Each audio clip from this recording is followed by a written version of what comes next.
Hey guys, it's Allie. Welcome back to Infertile, the podcast. This is episode 235 called Alexis Jones. This podcast is sponsored by Receptiva DX. Receptiva DX is a powerful test that has helped thousands of women who have experienced recurrent pregnancy loss or IVF failure. The test helps detect inflammatory conditions of the uterus that might be preventing you from becoming pregnant or staying pregnant. The most common underlying condition of a positive Receptiva DX test is endometriosis with or without symptoms. If you or someone you know has struggled with IVF, Receptiva DX may give you the answer and treatment protocols that you're looking for. Talk with your doctor about Receptiva DX because the journey is so worth it. Plus, guys, Infertile AF listeners are getting $75 off the Receptiva DX test. So all you have to do is go to receptivadx.com or download the app Receptiva DX, use code INFERTILEAF23, and you'll get $75 off. Thanks, Receptiva DX. This episode is sponsored by Mira. How does Mira help track ovulation? Mira measures actual fertility hormone concentrations with 99% accuracy. Mira is unlike other fertility trackers. It uses technology that's similar to what's used in the fertility lab, so it's just like having your own mini lab at home. With the power of AI, Mira learns about your cycle and gives you personalized and accurate insights about your ovulation and fertility window. And yes, it works for those with irregular cycles and PCOS. Mira syncs your data automatically, eliminating both manual charting and guesswork. Designed to be expandable, the Mira system will also offer more at-home health tracking in the future. In addition to LH, E3G, and PDG, Mira now has the capacity to measure your FSH and soon your HCG, plus other hormones. Guys, that's a mouthful. Order the Mira Starter Kit or Mira Plus Starter Kit online at miracare.com with promo code INFERTILEAF to get an exclusive discount. Again, go to miracare.com, that's miracare.com, use code INFERTILEAF, and you'll get an exclusive INFERTILEAF listener discount. Thanks, Mira.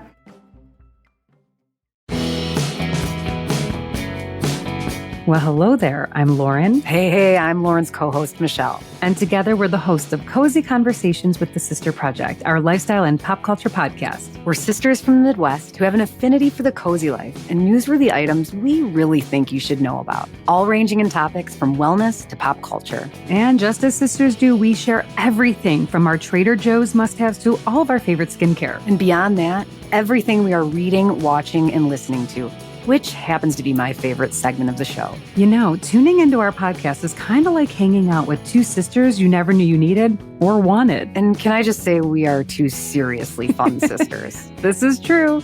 Cozy Conversations with the Sister Project is streamable anywhere you stream podcasts, with a new episode dropping every Thursday. Gosh, we sure hope you tune in. We promise you will not regret it. No, you won't. Stay cozy, you guys.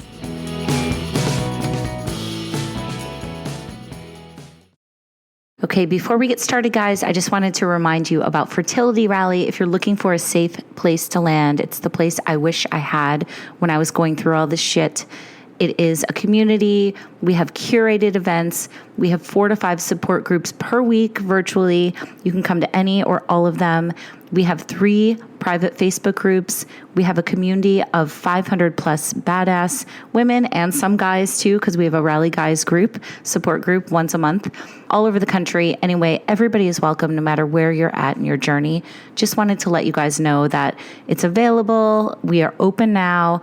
We are actually having a little summer flash sale for $30 off. If you go to our website, which is fertilityrally.com, and you use the code SUMMER, you will get $30 off our annual membership. So it's only $169.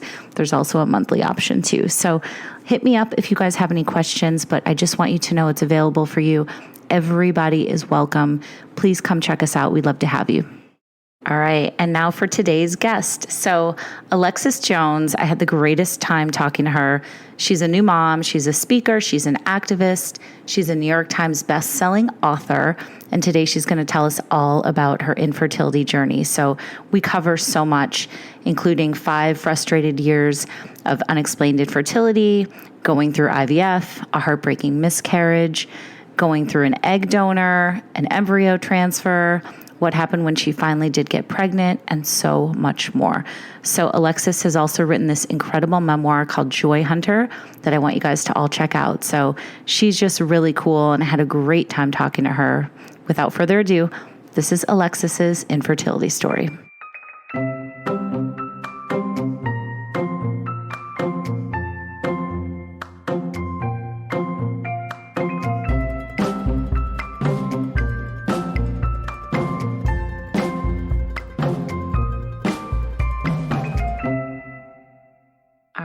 Alexis Jones, hello. How are you? Hi, I'm so good. How are you? Good. Thank you so much for doing this today.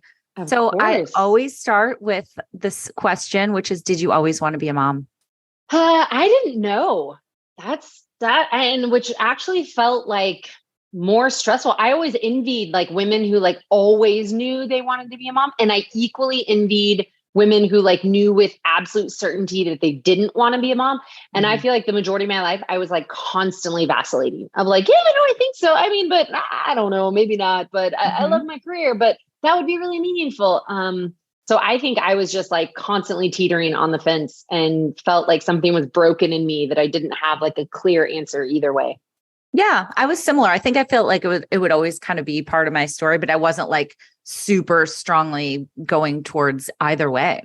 Yeah, exactly. Okay. So tell me, fast forwarding a whole bunch, what was when growing up, what did you know about fertility and becoming pregnant and how easy or hard it was to become pregnant? Like, what was your education in terms of fertility?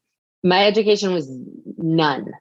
I grew up in Texas. I grew up in the South. I grew up in the Bible Belt. I grew up in the church. So it was basically like the only education I had around sex in general was don't have it.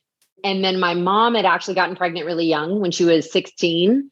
So the only messaging I got in my house was wait. Not necessarily on sex, but wait on kids, like live your life, go like pursue your dreams, do all the traveling. So it was like kind of this massive overcompensation. I think for her getting pregnant so young that she like really wanted me to wait until later. So much so that by the time I was almost 35, my mom was like, okay, like I meant wait, but like maybe start, thinking about it now. I'm like a grandkid.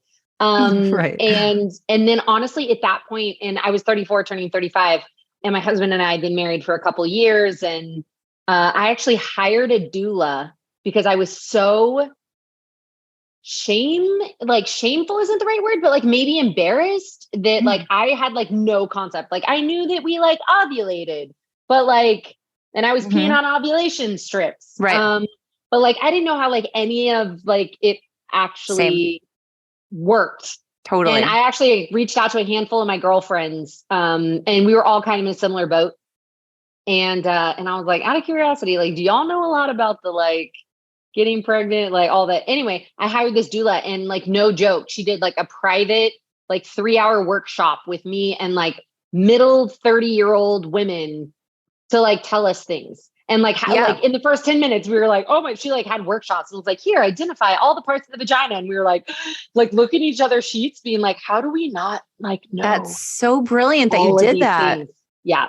I wish that was so more common. I wish I had done that because I was the same as you. I was so clueless and it was always don't get pregnant. It's so easy to become pregnant. Yeah. Oh my God. And then only when you're actually trying to get pregnant, much less if you actually have infertility issues, which I had them in spades. Right. Like only then I'm like, what the hell? Like my whole life, I thought I was going to sneeze and get pregnant, and now it's actually like very difficult to get pregnant. So much tell me than I thought. Oh my God, I know. Please. Oh, so tell me about meeting your husband and when did you guys know that, you were going to stay together, get married and all that stuff and create a family?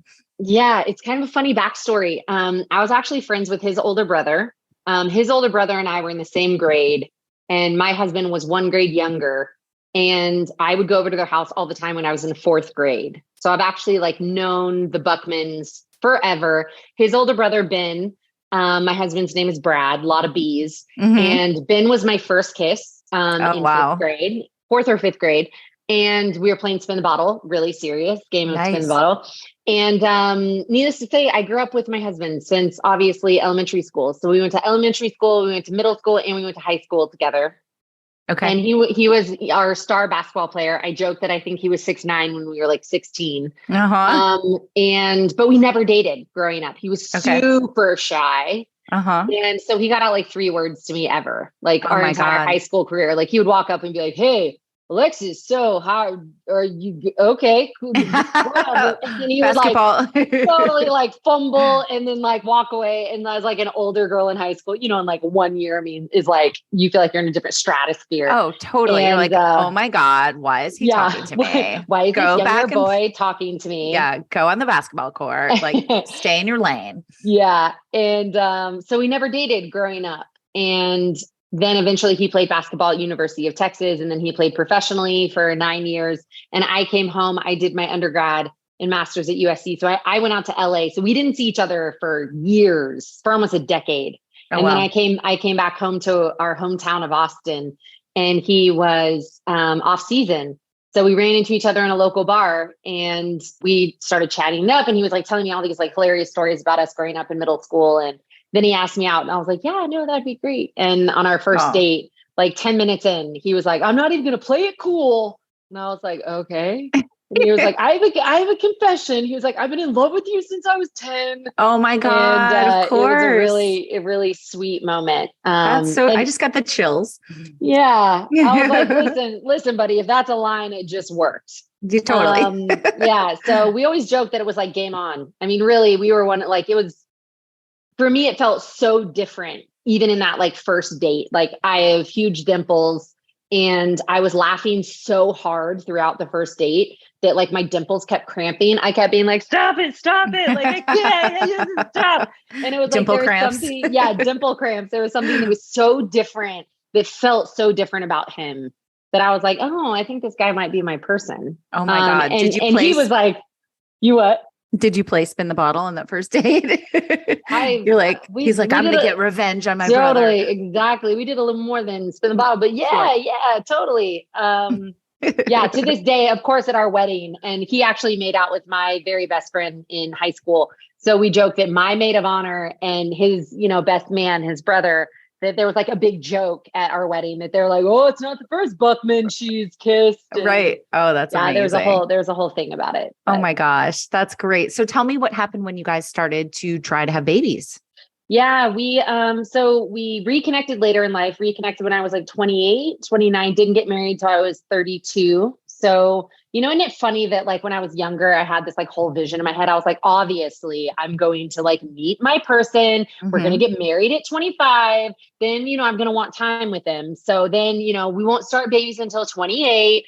And I didn't even meet Brad or like get married until 32. So I felt already behind. Totally. But I was super head down in my career. Mm-hmm. And my career was like incredibly demanding time-wise, because I was on the road so much. So at that point I was on the road, like 250 days a year work-wise. Okay. So tell everybody what you were doing. Yeah, I was speaking as an author. At that point I was an author, and I was speaking. I was traveling all around the world, and I had started 2 different companies, one called I Am That Girl. It was kind of a badass version of Girl Scouts for college girls. Mm-hmm. We had over 1 million girls involved. And then I started a company called Protect Her that was working with Division I locker rooms and in boardrooms and in war rooms, working with men specifically on the importance of respecting women. And so I was traveling all over the world speaking. And so I knew right when we got married at 32, I was like, yo, I need some more time, because again, I had the belief system that like, obviously the minute I start trying, I'm going to get pregnant immediately. So we put it off for like another, like not trying, but definitely not trying. So that lasted for a couple of years. And then 34, 35, when my mom was like, "I think you got the memo too much. Maybe start thinking about kiddos." Right. And that was when, for a full calendar year, I was actively, and I'm very type A. So I was like, and now we are trying. And by trying, I mean like peeing on all the, ovulation strips and doing all the things. And like, obviously I'm going to get pregnant in a month. And then of course, for us, 12 months later, still not pregnant, me kind of being like, wait, what? Like, right. So what was going on mentally with you? Like I've always been very open about how I was so sad and depressed, and it was just such a dark time. What were you feeling? I think at the time, Honestly, I think I was actually feeling a little bit of relief because I was really overwhelmed with like how my life was so full.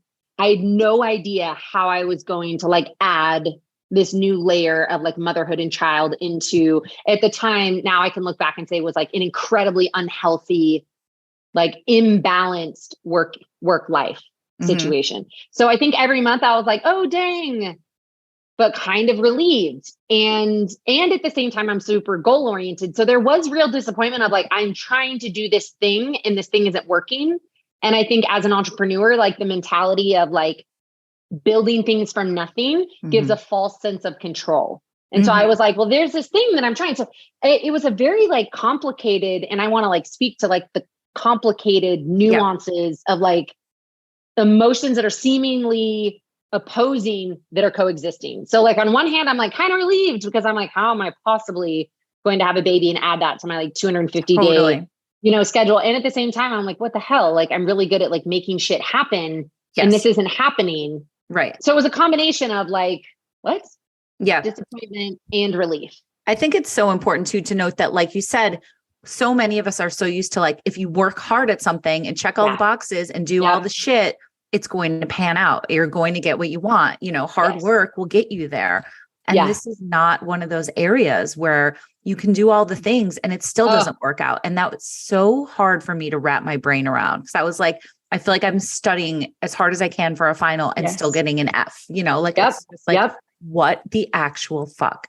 Like, how is this a thing? So amen for like saying that, because I think as women, I always say like, we're incredibly capable creatures, right? Like we just like, we can handle so much. And especially if you're that type of person who's like proactive, and if you have any identity around like a bolsterous work ethic where you're like, no, I work hard. So like in my hard work, there's like all the fruits of my labor and like, look at all the things I've like built and done. And especially when you have an identity as like, I get shit done. And then all of a sudden, like you said, in a certain point, it maybe even became a bit like a bruising my ego, right? Because I'm like, no, I'm used to getting like shit done and like in a very effective manner. And then the more that it wasn't working, so after like months and months of trying and like being on ovulation strips, and as you know, it's like everyone's launching like unwarranted, like, have you tried this? And have you had sex? And then do just the handstand. Yeah. And like at one point, my husband was like, one guy said that his wife took like Sudafed. And I'm like, what? Like you just start hearing like the most ridiculous thing. And another person is peddling like ground up unicorn horn. 100%. You're like, yeah, I'll take those pills. I'll do that. 17 quail eggs a day. I'm like, I'll do it. Where's the quail eggs? Yeah. I would have done anything. I tried all the things. I tried all the woo-woo things, all the like, woo-woo. Yeah. And isn't it funny if you're like even remotely cerebral, where you're like, no, I use like logic and science. And then before you know it, I was like out, feet on the earth, like in the middle of like a full moon night. 100%. Like and Brad was like, wow, babe, like you're going next level, dude. And that wasn't even the like, I joked that I like unintentionally quit drinking alcohol because at the time I was just like, oh, okay, like I won't drink alcohol, and then I won't do caffeine, and then no refined sugars, and then I'll only eat air. And because that's organic, and you're like, I just went down this rabbit hole exactly of what you're saying, of like this anxiety riddled, tell me all the things and I'm going to work harder. Yeah, and absolutely. Do more. Because that's my personality. Yeah. I went and saw a psychic. I had like magic wish papers that I made my whole family light and like make wishes. I like left water out, like to make moon water, like all the things. God, that's so relieving. Yes. Yeah. Every single thing that you just said, I'm like acupuncture and everything woo-woo that you can possibly imagine I was doing. So as it sounds like similarly, it was like, I got to a place of desperation of like doing anything and everything. And then we finally actually ended up going to a fertility clinic. That was my next question. When did you go seek treatment? Yeah. So it was about not quite a year, and mainly because I'm impatient. I'm like, this isn't working. And I think I even said, and speaking of psychics, I mean, this is so random. I wasn't even going to mention this because it sounds crazy, but I was actually in India, and there was this like really famous psychic, and I went and had a conversation with him. And he said, like, by the way, like, you're probably going to go through menopause early. And like, if you want to have kids, you need to do that immediately. And like, of course, unbeknownst to him, like we had been trying and like things weren't working. So I actually came home, which like I said, I actually don't talk about that publicly because people are like, really? But it doesn't sound crazy to me. Yeah. But I mean, you start reaching for like anything and everything that'll like give you more information. So I came home from India and I told Brad and I was like, I think I have fertility issues. And he was like, what are you talking about, babe? Like at the time I was again, like 34 going into 35, but I was super healthy. I, ate really well, like did all the things. And he was like, what are you talking about? Like, we haven't been trying that long. Like, it's been like, maybe at that point, like 3 to 6 months. And I was like, no, like I actually talked to this psychic. He said it was going to be really hard for us to have kids and this and this. And so I actually proactively was like, listen, I'm probably jumping the gun and it is what it is, but like, I'm going to make an appointment because I'm also impatient as fuck. And so I was just like, let's just go ahead and like, I'm sure everything's fine and we'll do all the tests and everything will be fine. But I went ahead and made the appointment, which the top fertility doctor in Texas was also one of my best friends growing up's dad, which so of who course was we it? were like Dr. Vaughn at Texas Fertility. That's where that's where my Fertility Rally co-founder goes to, Dr. No Vaughn. way. Yeah, he's amazing. And so his daughter, Megan Vaughn, was one of my best friends in high school. Okay. And so, of course, when we were like 14, we were like, ugh, gross. Your dad like looks at vaginas for a living. Totally. It's such a cringy profession as like so a teen cringy. girl. It's like your worst nightmare. And then, of course, I like call her at like 34 years old. And I was like, hey, bro, who knew that eventually I'd be asking your dad to get up in mine? You know, and she was like, wow, yeah, that's where we're at. So I went and met with him and we did all the tests and sure enough, they came back that, and he even said, because, I grew up with him. So he was, really like personally involved in our situation and he knew my husband because we all grew up together. So he was like, wow, this is actually shocking, Alexis, for how young you are to be at our clinic, to have such a low egg count and to have like the egg quality be so low. Okay. So that's what the diagnosis was, like diagnosis. Diminished ovarian reserve and low egg quality. Okay. Exactly. So he said immediately took off like the first two options, right? Like no turkey baster and we're not doing Clomid or anything like that. Like we're not doing drugs. Like the best option for you right now is IVF, which as you know, is the most expensive option. And I feel like a lot of times like people don't talk about the finances of this. But like that plays like such a real, and it feels like kind of icky, like to talk about. And people are like, you're never going to think about the money. Like when you have a baby and you're like, yeah, but I'm thinking about the money now because it's my life, and it's like straight out of our savings. So my husband and I did IVF and we only got 2 eggs in the entire retrieval. And then one of them didn't even make it to a blastus. So we only had 1 egg. And so Dr. Vaughn said, because of that, we weren't going to do genetic testing. We weren't going to freeze it and send it off because we didn't want to deal with the, percentage of eggs that don't survive that. So we did a fresh embryo transfer. And after years at that point of this journey, we finally got pregnant and we were so excited, and weeks passed and, everyone is dropping off presents and everyone is saying congratulations and God is so good and like all of the cliches. And then we ended up losing that pregnancy. And I'm so sorry. That was just like one of the like, and in that moment, so when you asked me the question of like, when did you know you wanted to be a mom, or did you always know you wanted to be a mom? I think that was the tipping point for me was, and I can only like give context and words to this in hindsight, but I think because like motherhood felt like this very like out of my control experience that it made me really afraid to want it really badly, because I think in the back of my mind, there was always this fear of disappointment. And then there was this layered fear of, I knew that my husband always wanted to be a dad. And so there was this fear about like, oh my gosh. And especially when we got the diagnosis that like, I quote unquote was the problem, right? That it was like my fault that we weren't getting pregnant. And since then we've had like so much therapy. And of course we know, it's not my fault. It's not anybody's fault. There's, people's bodies are not broken. Like this is just, a medical diagnosis. A medical diagnosis. And at the time I really took on the guilt that this is my fault. Completely. And had the fear of like, I remember telling Brad, like, you didn't sign up for this. Like, I get it if you don't. Do you want to be with somebody else? With somebody else. Yeah. Totally. And, which was like a terrifying thought. But I think it was after having that miscarriage. Yeah. Can we unpack when that I really like realized I wanted to be a mom? Tell me about the loss, if you don't mind. How did you figure it out? And like, what was happening? We were doing very standard blood work, like the weeks after the transfer. And I think at the time it hadn't been communicated to me that there was anything referred to as a chemical pregnancy, because I was being pumped so full of hormones continually that I didn't know that. And that is like a bit of information that I wish from an expectation standpoint that I'd been given better expectations, because at this point we thought like we were in the green. We were like, oh, this like healthy embryo, and now it's in my uterus, and now I'm pregnant. So like we're through all the obstacles, and now this pregnancy is going to be successful because there are high rates of success for transferred embryos. So what do you wish specifically that you had known? I wish I'd even known the concept of what a chemical pregnancy was. I'd never even heard of that. Same. So we were doing all of the very traditional normal blood work that, every week. And every week the nurse would call and say, it's grown, like, congratulations, we're still on the path, basically.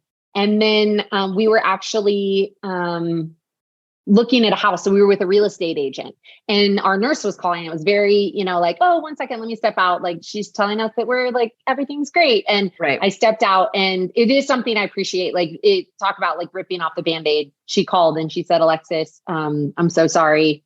Your pregnancy is no longer viable. And I just had like, and it's so interesting because looking back, like I don't even think I responded to her. I think I just hung up the phone.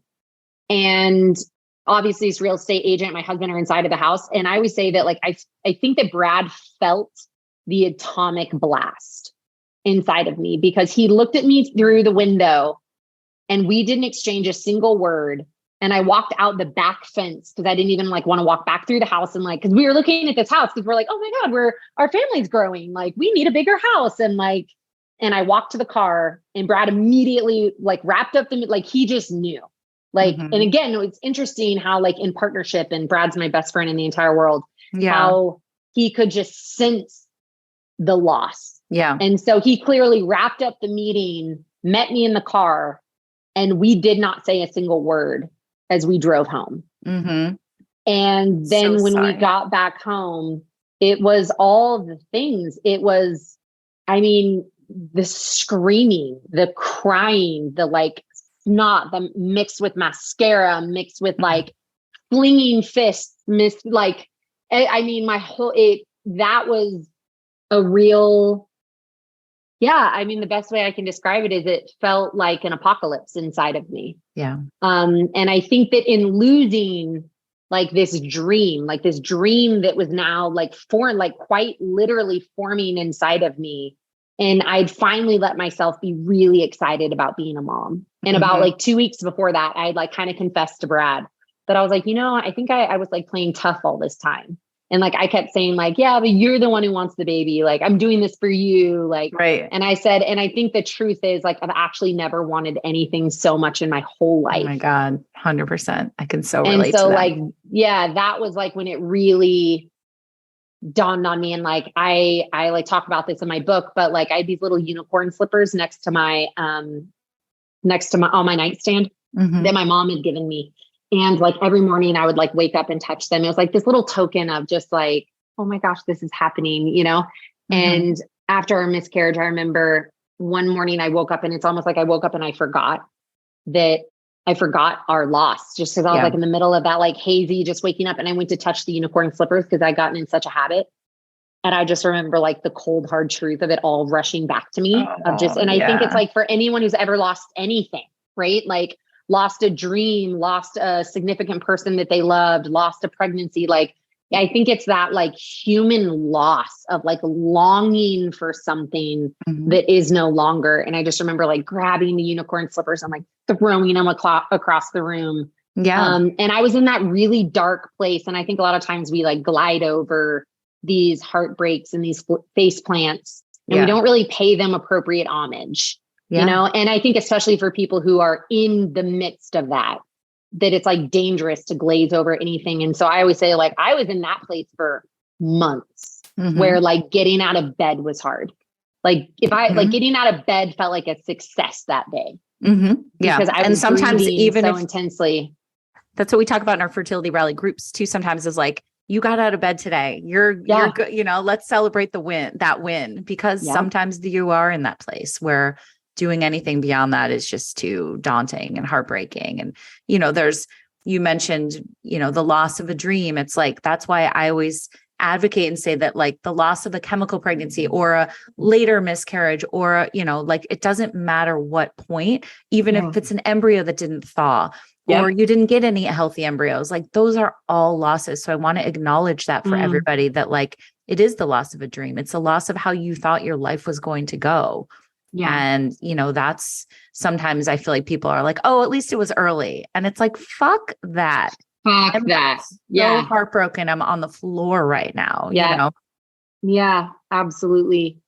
Yeah. Yeah. And I think also it was a combination of like, now we're back at ground zero. Like there's this interesting thing about fertility where you're like, it reminds me of Candyland when it's like, go back to start. Totally. Like, no, I can't, like, I've made it so far, like down this rabbit hole. Now I'll go back to start. Now I'll go back. And it just, it felt like it was constant, like roadblock, detour, you know? And it was like, 100%. How many roadblock, detours, heartbreak can we have? And thank God, Dr. Vaughn, and I love the integrity that he had as medical professional, that we went back to him and we were like, should we do another round of IVF? And he was like, I actually would not professionally recommend that, because I think not only are you going to get the same results, and it's not even about the money necessarily as much as like the emotional toll that's going to take on you. He was like, so my next suggestion would be getting an egg donor. Okay. Which, to your point, like that's another inflection point of grieving, 100%, right? Of being like, oh, wait, like, and it goes back to those assumptions and expectations of like, I always assumed that my child was going to have the dimples that my mom has that she gave to me. You know what I mean? Like I always thought I was going to be able to participate biologically. And now you're telling me I got to go online and like find a baby mama for my husband to reproduce with. Like that's a hard thing to wrap your head around. Yeah. This episode is sponsored by True Earth Laundry Detergent Eco Strips.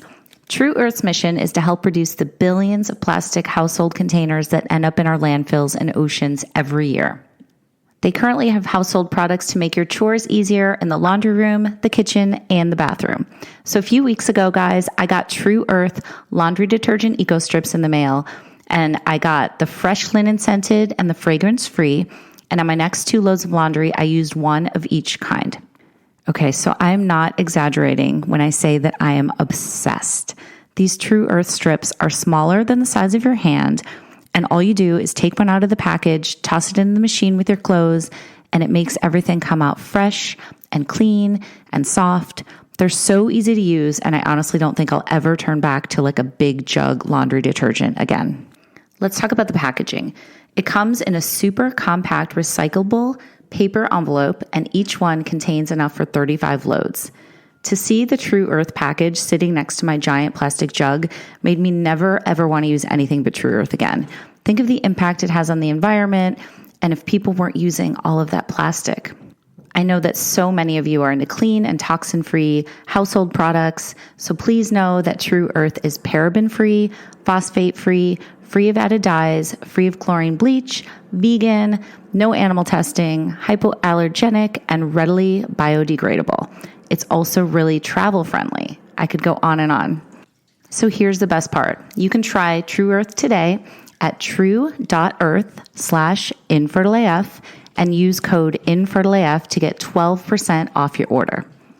Again, that's tru.earth/infertileaf and use code infertileaf to get 12% off today.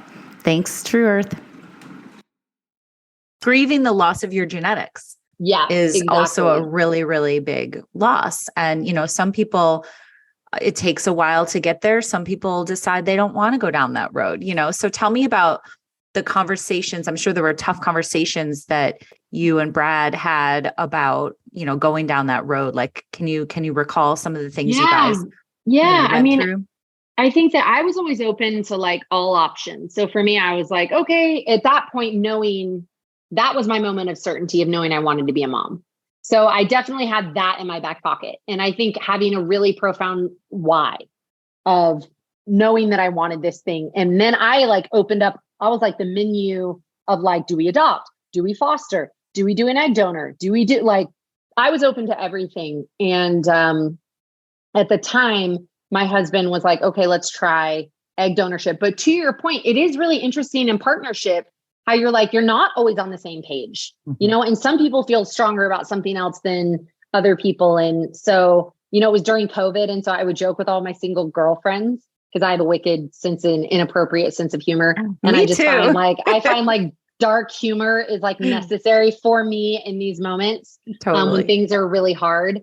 And so for me, it was one of those times where I basically, all my girlfriends were like, oh my God, it's so hard to like date during COVID, like to date online. And I'd be like, what's harder? It's finding, a baby mama for your husband to reproduce with, to be the biological mother of your child, Totally. They'd be like, oh man. So yeah, we started down that process, but I felt like infertility in itself felt like an isolating experience. And I definitely knew, thank goodness, enough girlfriends who had struggled with fertility issues. So I could relate to them and I could lean on them. And then when we went to the echelon of like, oh, wow, now we have to do IVF. And this is an entirely new language, right? Like all the shots and like Gonal-F and like you learn all these things that all the acronyms, acronyms for everything and the schedule and the timeline and like all of these things. And I knew maybe a handful of people who at the time had that experience. But then when we moved to like the next layer of like egg donorship, we didn't know a single person who had to go down that route. And again, it's like, as I mentioned, like I always talk about the finances because I do think it's taboo. And I always recognize like the asterisk of like, there's already privilege in talking about IVF. In talking about egg donorship, I had a lot of friends, like that wasn't on their menu. That didn't unfold as an option for them. And so for us, our journey continued, right? There wasn't a hard roadblock of just like, well, that's not on the table as an option. So when we started looking at egg donorship, all of a sudden I'm like in these like online portals, like reading essays from young women and having, like you said, these conversations I never thought I'd have with my husband around like, what are the important things that we are like prioritizing in a biological mom? And even that, like my husband, like to this day can't refer to our egg donor as the biological mom for whatever reason. That is very triggering for him. He is like, no, I don't like it when you say that. You are his mom. And I'm like, dude, I am his mom, but like, it's just an actual fact. Like, that there's another woman that is his biological mother. And so it's like, there's some really tender pieces that like you start like peeling back that onion.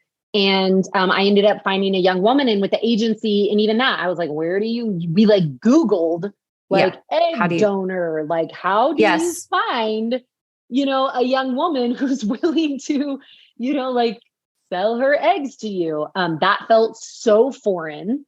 Yeah. And so did you go through a donor to find, did you go through an agency to find your donor? Yes. Okay. So we ended up going through an agency and the agency actually called us and they're like, we just want to confirm because our top 3 choices were 3 entirely different races. And that was an interesting conversation to have, like, are we open to other races? And we had selected an African-American woman. We had selected a Latina woman and we had selected a Pan-Asian woman. And I am a Caucasian and Mexican. So I'm half Latina. So for me, it felt important to bring in another ethnicity or another race. And so for even that was a really delicate conversation of like, how do we make this? And even for the agency, they were like, you're the first client we've ever had who chose 3 entirely different races, like that you were open to that, So we ended up selecting a Latina woman originally from Argentina, and she was flown to LA, and then my husband was flown to LA. So they did like a fresh transfer, although they'd never met. And Then we got 5 embryos. On the other side of genetic testing, we initially got, and this is where you start doing the math and you're like, how does anyone ever get pregnant ever? Totally. We ended up getting 19 eggs from her. Only 11 of them ended up being mature. Then combined with my husband's sperm, we got 5 embryos. When sent off for genetic testing, we only got 2 embryos that were considered like viable and healthy. Okay. So all of that. And by the way, each one of these things, like from IVF, from the beginning to the end, again, that like go back to start, the timeline, like, and I think of it in business wise, like a sales cycle, you know what I mean? It was like, that took, 4.5, 5 months for IVF.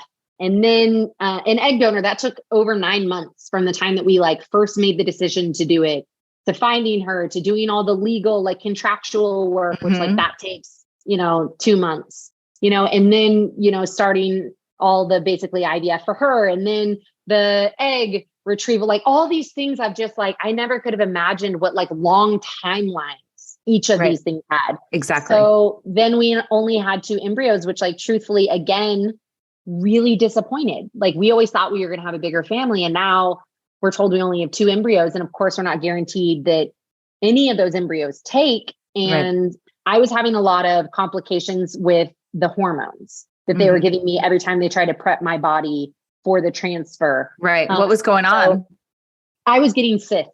So I was having like a very inflamed reaction to all the hormones. So we would like try and prep my body, and then I would get cysts, and then they'd be like, we can't do the transfer. And then it was like a pause, and we'll wait another month and let the cysts go away. And there was this big irony of like, we have to put you on birth control to make the cysts go away, but then we need to, give you more hormones to like prep your body and to convince your body that like you are like, it's just, the whole thing just felt incredibly complicated. And eventually our doctor and we, at that point, were working with a clinic in LA, and he actually suggested getting a surrogate. So that was another moment of bleeding for us, where I was like, oh my gosh, like my eggs aren't working. We had to hire another woman to use her eggs. Now you're telling me I can't even carry. And so then we courted for again, another like 9-10 months. We're working with a surrogate, trying to get all the paperwork and the legal done and like all of the things. And then that actually fell through. And that was like 9 to 10 months. So like each one of these things, and then it literally felt like, go back to start, go back to start, go back to start. And fortunately, we actually ended up getting a second opinion from another doctor in Houston who said that he actually thought that I could carry. And feel so grateful for that. And I ran a bunch of tests, and they actually said, we do think you can carry. We're going to put you on a different medication that we think your body will, potentially respond to better. And at that point, I mean, we're talking like now it had been years, now this, I was going to say, how many years had it been since you guys started to try at this point? So at that point I was 39. And so it had been 4, almost 5 years of this like ongoing journey. And of course, like, let's also speak to like left and right, my best friends are getting pregnant. You know what I mean? And now I have like 3-4-year-olds. And I remember one of our very best friends were actually the parents of their goddaughter. And I remember we went out to dinner with them, and we were always like, oh, we'll have like, we always would have the same Chardonnay. We'd always have the same kind of drink. And we went out to dinner, and they just started trying to get pregnant. And I was like, oh, we'll both have the, whatever. And she like looks at me and she was like, actually, like, I'm not going to have one. And I like turn and I look at her, and I just remember her like grabbing my hand, and it like makes me emotional talking about it. And she was like, I'm so sorry. She was like, I'm pregnant. And I just looked at her and I started welling up with tears. And I was like, why would you ever apologize for that? Like, I'm so happy for you. Like, I know how bad you want to be a mom. Like, what a beautiful thing. And then I was like, 1 second. And I literally got up and I like excused myself from the table, and I walked into the bathroom and I started bawling. Of course. Because like both things are true. Like I was so happy for her, and I was so sad for us. I was so sad that like she had started trying, and like 2 months into trying, she was pregnant. Here I was like 4 years deep. And she knew intimately how hard this was and how heartbreaking, and was like there through the miscarriage and like all the things. And I came out like, why, like wiped my tears away. I came out, I sat down, and I just said, both things get to be true. Absolutely. Oh my God. I feel like we have like a psychic connection because you keep saying things like I'm about to say something and then you say it. It's so weird. But that's what I was going to say was that those conflicting emotions, like growing up, I feel like we're always taught are you happy? Are you sad? Are you this? Are you one thing? Are you this? But like, as you get older, and maybe always, but it just is never acknowledged. There's so many conflicting, contradictory feelings that can exist at the same time. So being so sad for yourself and happy for your friend at the same time is a real thing, but it's real hard to wrap your brain around. Oh gosh. If you're not used to thinking that that's normal, because you're like, am I crazy? Am I a fucking bitch that I'm like sad? Like it's so I just want to acknowledge again that these are all normal things to feel happy or sad or disappointed for yourself, but like, or not happy for your friend. And that's okay too, Yeah, absolutely. I mean, there is a real feeling of like, that isn't fair. And I think that is a very like natural human emotion.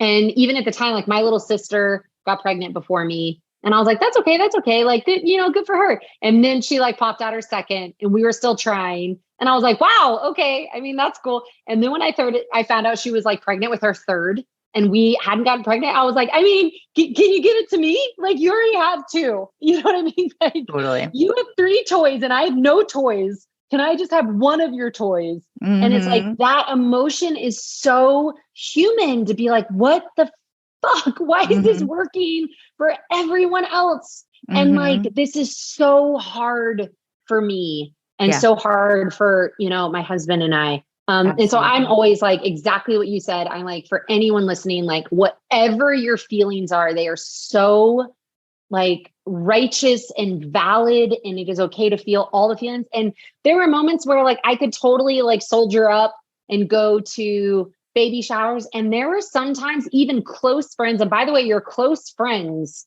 will absolutely love you and understand. But every now and again, there's a baby shower where like, I just couldn't. I just couldn't. And at the time I was like, I'm just sad and I don't want to show up at someone's celebration, and I think that's okay too, is to like know your limits and know when you need to like lovingly pass on things and just say, you know what, I got to take care of myself right now. And like what self-love looks like is like sending you a beautiful gift and like sending you love from afar. Yeah. Like that is the best I have to offer you right now. Yes. Like I said, my closest friends were always like, oh my God, 100%. And I think because of my sensitivity, because of going through it, I have so much sensitivity to it. So I know friends who are like longing to be in a relationship that aren't in a relationship right now, longing to be parents. And even when it came to like our baby shower, like there's 1 or 2 girls that I called and I was like, listen, I don't question whether or not you love me. I also know that this is something that you really want and it's not happening for you right now. So I want you to take the best care of you. And if you want to come, I would be overjoyed to have you. And if that doesn't make sense for you for any reason, like I love you so much. And like, let's catch up over cupcakes 2 days later. Like, let's go grab lunch and let's go, whatever. But like I don't want women putting on a brave face and like inside, like cringing and crying. Like I want women taking care of themselves. Totally. And knowing, what their emotional limits are. Exactly. But yeah, I have a lot of sensitivity to all of this because it feels like on my journey to parenthood that, it's just, I've had a little taste of all of it. Absolutely. The empathy, I feel like at least in myself has grown exponentially too. Like it's, you never know what someone's going through too, Yeah. So what happened next for you guys? Tell me where you guys were. So with our second opinion, and the doctor said that we could carry, we actually, at that point, I told Brad, I was like, we're not telling anybody. And we were living in Montana at the time. And we like stealthily flew out of Montana, flew to Houston, did the embryo transfer. And I like half jokingly told my husband, I was like, don't make eye contact with me for 10 days, like 10 days to find out if we're pregnant. Cause I didn't want him to do the like, face, like, what if this works? And I was like, I actually can't handle like your disappointment, anyone's disappointment. And I was very much like, it's probably not even going to work. So it doesn't matter. Like, and that was, of course, me just protecting myself. That I was like, it's probably not going to work. It doesn't even matter. I'm just going to pretend like I'm going to black it out. And, so of course, 10 days later, not of course, but 10 days later, we got a phone call that I was pregnant. And again, like I'd been there before and it felt like a video game. Like, no, I've made it to this level and then I died. So like, Right. until I get through like 15 more levels, I'm not going to 100%. get excited and I'm not going to like allow myself to be hopeful, because I think sometimes we underestimate how dangerous hope can feel. Because hope is like directly tethered to disappointment, potential disappointment. Really? Yep. And so I had been sitting in like the waiting room of hope for so many years that it simply felt too dangerous to hold it too close. So that's why I was like, we're not telling anyone. Like, and so we didn't tell people for months. I mean, we didn't post anything on social media, my God. And so I think I was like 8 months pregnant. Because I was like, nope, we're not going to jinx it. And, eventually we told friends and family and they're like, wait, what? Because we also like failed to communicate that we'd even gotten a second opinion. Right. So we were like, by the way, we're pregnant. And they're like, wait, you like the surrogate, like, wait, take us back. Like, I thought we had to get another surrogate when the surrogate fell through. And I was like, no, we actually got a second opinion. Like at my physical body is housing this baby. And they were like, what? So that was a big, exciting moment. And I will say, up until like 8 months, I had a really, as uneventful a pregnancy as anyone could possibly want, which is like what you want, right? Like you don't want any big escapades. And so I had as easy a pregnancy as I could have. And I kept like joking with Brad that I was like, clearly God is a woman, because she was like, this has been so hard. Let's just give them an easy pregnancy. And, and looking back, I think I felt like I deserved an easy pregnancy, because I was like, I spent 5 years getting here and this journey has been so hard and so heartbreaking. Right. And, so almost, at about 8 months, my husband is leaving to go on a golf trip. He's headed to Cabo to do his last big hurrah. The next weekend, my best girlfriends were all flying out and we were doing a big hurrah in Bozeman, Montana, where we lived. And I remember like right before he left, he was like, are you sure? Like, you sure I should? And I was like, babe, are you kidding? We're like 2 months out. We're like, 7 weeks out at that point. I was like, you're fine. Everything's going to be fine. And then he's on a plane and I'm like, wait, what's that? What's going on? And I text him and I'm like, I'm sure it's nothing. I'm just going to go to the hospital and like, just double check. I'm sure I'm being like an overly cautious mom. I'm sure everything's fine. Don't worry about it, but just letting you know. And then I go into the hospital and I'm like, I don't know. It kind of feels like I'm like peeing my pants, but I'm not peeing my pants. So what is this? And like within 5 minutes, they're like, your water's broke. Oh my God. Terrifying. So what did you think?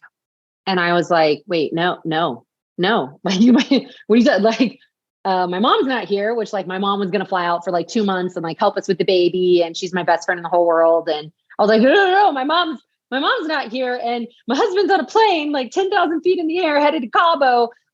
What are you talking about? Not to mention like 7 weeks early, like, is my son okay? Like, what does that mean? And they were like, yeah, your amniotic sac is broken, which is very rare. And, we're going to give you a steroid shot right now to help with the development of his lungs. We basically need you to like cross your legs. Do not have him for a minimum of 24 hours because we have to give you this other steroid shot, which will significantly, like the statistics are crazy with premature labor. This particular steroid shot that needs to be delivered 24 hours apart.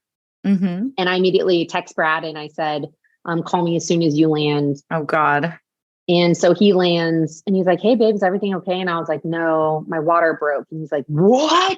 Oh my gosh. To know my husband, he's like a 6'9", like former professional basketball player, like poster boy feminism. Yeah. And like the biggest softie in the entire. And so he just starts bawling on the phone and it's like, oh my God, I'm so sorry. I feel so far away. Like I'm getting on like the first flight back. Like, and all he's thinking is like, am I going to miss, the delivery of my son? And needless to say, when your amniotic sac, I didn't know any of this, right? So when your amniotic sac bursts, ruptures, a lot of times all the hormones will trigger your body into labor. Although sometimes if your body doesn't get the memo, you can basically be on bed rest. So within 24 hours, 72 hours, actually, my body did not get the memo. Of course, this is how naive I was. I was like, okay, cool. I'd like shown up to the hospital in like muck boots and a baseball cap because it was Montana. So it was winter. Right. And I'd like left my French bulldog and I was like, hey girl, like I'll be back in an hour. I'm sure it's nothing. I'm nothing. I don't have a toothbrush. I have like my purse and my phone. That's it. And so when they were like, no, your amniotic sac is burst, like we're going to have to admit you. And I was like, okay. I'm like trying to process this, that like, I'm utterly terrified. My mom's not there. My husband's not there. I'm alone in the hospital. All I'm thinking is like, I'm going to deliver this baby by myself. And I was like, okay, so I just need to go home real quick. Cause I got to get my toothbrush. I got to get we didn't even have an overnight backpack. We had nothing prepared. And I was like, and my dog, like I have to like figure out, and they're like, oh no, sweetheart, like you're not going anywhere. Like we're admitting you now. And I was like, wait, what? And I was like, for how long? And they were like, until you deliver. And that's when I was just like, what is happening? And it felt like the fertility journey was continuing to be hard. Exactly. And I was like, can a girl get a break? No. And so I ended up living in the hospital for 2.5 weeks.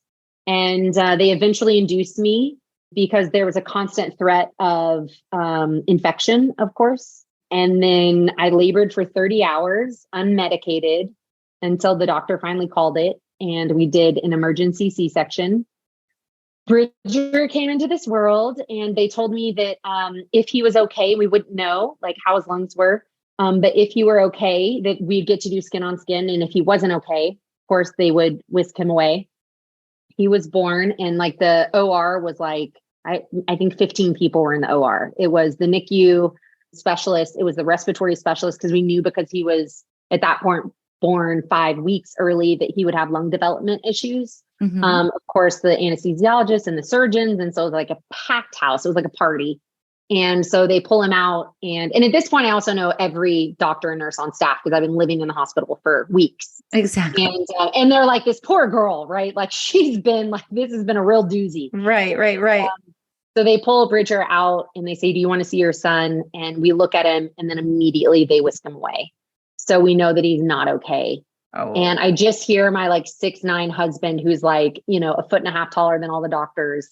And I just hear him saying like, hey buddy, it's me. I'm your dad. He's like, you're doing so good. Like, keep going, bud. Like your mom's right here. And I'm just like, all the doctors, all the nurses, everyone is just bawling. Yeah. Because everyone is now invested in this dream of ours. Of course.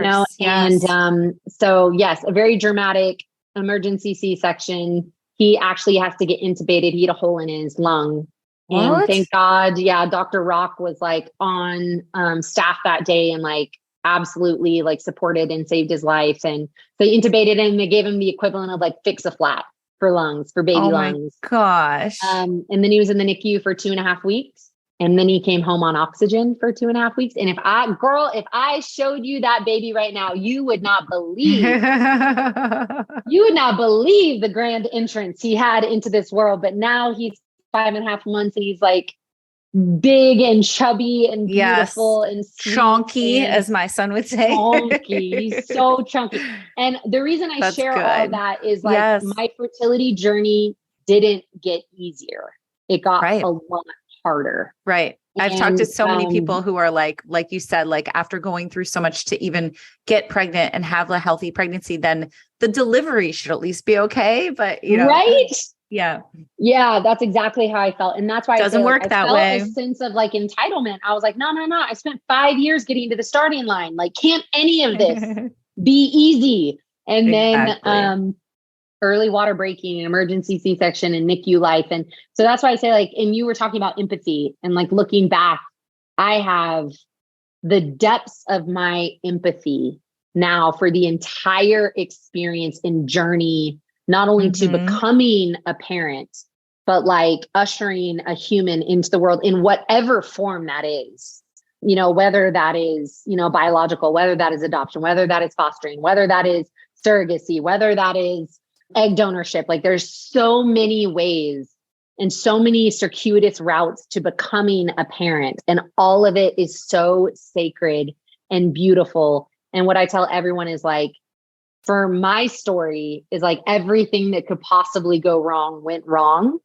And yet all of it was worth it, because like I woke up this morning and like, walk upstairs and peer into the crib, and like this perfect little human is like this gummy, drooly, smiling, looking at me, and I'm utterly sleep deprived, which is wonderfully unoriginal. And I want unoriginal problem. Like I now have unoriginal parenting problems. Right. But I look at that little baby and I'm like, bro, all of it was worth it. That's that's my testimony, is like every single thing at every single moment in which I wanted to give up, and every ounce of heartbreak and every bit of like very real physical pain that I went through, and uncertainty and the unknowable and the fears and the doubts and the insecurity and the loss and all of it.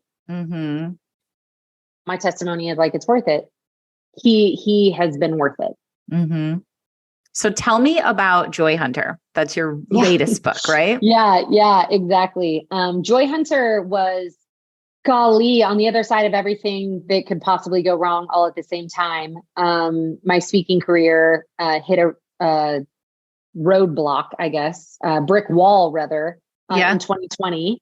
So all my speaking engagements got canceled. And because of COVID, right? Because of COVID. Sure. And then we had our miscarriage. And then I actually, and like the real story that I talk about in Joy Hunter is I found out my dad was not my biological father on ancestry.com, which was quite the unearthing, quite the family secret.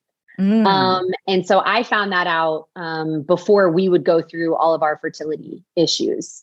And at a certain point, and I talk about this in the book, but at a certain point, and I don't want to give the big reveal away about what the real secret was, which wasn't even about my biological father. But one of the big takeaways is that parenthood is not about biology. And parenthood is actually about a relentless commitment and a relentless love and a relentless showing up, rain or shine, every day, choosing to love a little human. And so having that experience and being the recipient of that kind of love, that kind of radical love, I think that it gave me a different sense of confidence in knowing that even though I'm not the biological mother of my son, it actually doesn't fucking matter. Like, I'm the one that wakes up every single night and like feeds him and loves him and cuddles him and changes his diapers. Like, even and especially like this morning when I like really didn't feel like it, and he's like screaming and I'm like, oh my God, I don't know if I can like get my body up one more time. And it's like, those are the things that create us as parents, that make us parents, is like the privilege of like being a slave to the love that we have for our children.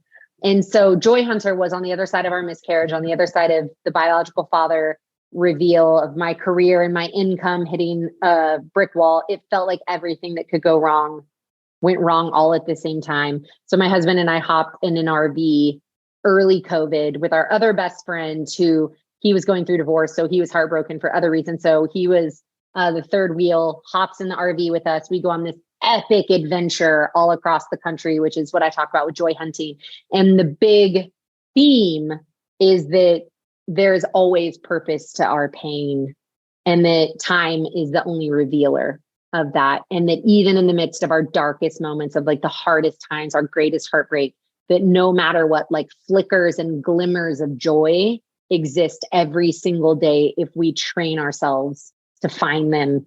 And that is what got me through, the having to get an egg donor, like our continued fertility journey. And then in the book, and when I submitted my final manuscript, we still had no idea how we were going to get pregnant.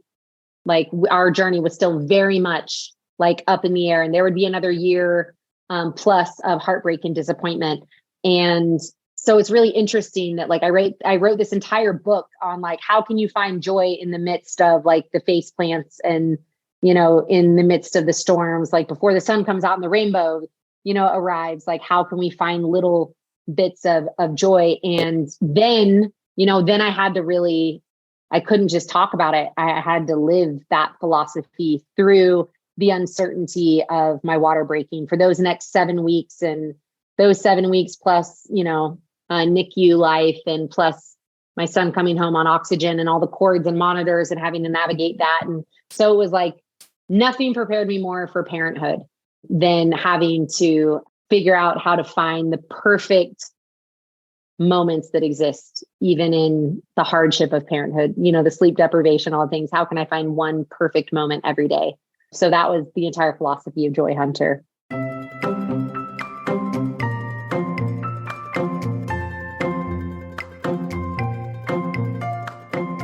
Okay, friends and loved ones, thank you so much for listening. You guys are the best. Thanks to Alexis for sharing her story. Definitely check out Fertility Rally. We are here for you no matter what you're going through. We seriously have members who are going through everything you can imagine. People who are really new to this world, people who've been here for a minute, people who have gotten pregnant and are still in the group because we have a pregnancy after infertility group, people who are moms because we also have a motherhood after infertility group, and people who are on their, multiple rounds of IVF, trying for another IVF baby. It's single parents by choice, same-sex couples, you name it, and Rally Guys too, which is our once a month free support group. So check us out. We are here for you. You can check us out on Instagram at Fertility Rally or online at fertilityrally.com. And as always, you can check me out on Infertile Stories on Instagram. If you guys have any questions, DM me. My DMs are open. I hope you're having a good day, and I'll talk to you soon.